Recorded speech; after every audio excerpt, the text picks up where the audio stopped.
অলস নন, আপনার ব্রেন আপনাকে প্রোটেক্ট করতে চাইছে। বিষয়টা হলো প্রোক্রাস্টিনেশন। একটা প্রশ্ন করি, একটা 10 মিনিটের কাজ কিন্তু হয়তো আপনি 3 দিন ধরে করে উঠতে পারছেন না, এর অর্থ কি আপনি অলস?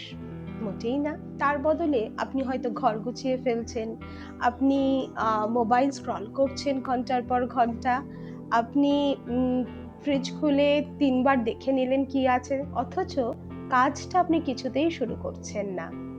মনোবিজ্ঞানের ভাষায় এটা অলসতা নয়, সাইকোলজি বলছে গল্পটা সম্পূর্ণ অন্য। প্রোক্রাস্টিনেশন হলো ইমোশন ম্যানেজমেন্টের সমস্যা, টাইম ম্যানেজমেন্টের সমস্যা কিন্তু নয়।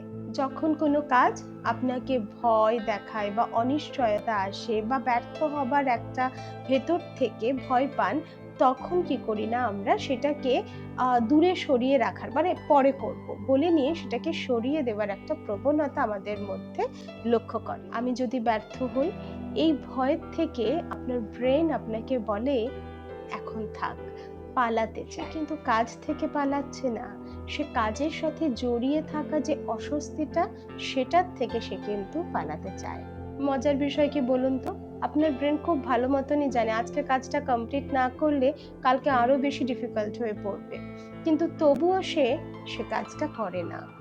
কারণ আমাদের ব্রেন ভবিষ্যতের বড় লাভের চেয়ে এখনকার 5 মিনিটের স্বস্তিকে বেশি মূল্য দেয়। এই জন্যই 5 মিনিটের ইনস্টাগ্রাম দেখাটা 5 বছরের স্বপ্নের থেকেও বেশি আকর্ষণীয় মনে হয় তখন। অনেক সময় প্রোক্রাস্টিনেশনের পেছনে থাকে আমি যদি নিখুঁতভাবে কাজটা না করি, সবাই যদি আমাকে জাজ করে, যদি আমি ব্যর্থ হই, অনেকগুলো প্রশ্ন পেছনে তাড়িয়ে বেড়ায়।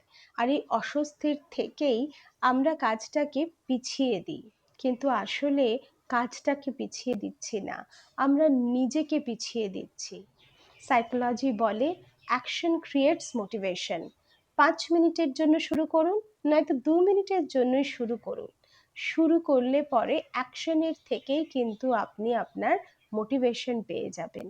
আমাদের ব্রেন সবসময় আরাম চায়, কমফর্ট জোনে থাকতে চায়, কিন্তু আমাদের ভবিষ্যৎ কি সুন্দর হবে আরামের কথা শুনলে, না সাহসের সঙ্গে এগিয়ে চললে? So you are not lazy, you are avoiding a feeling and your brain is calling it procrastination. Thank you.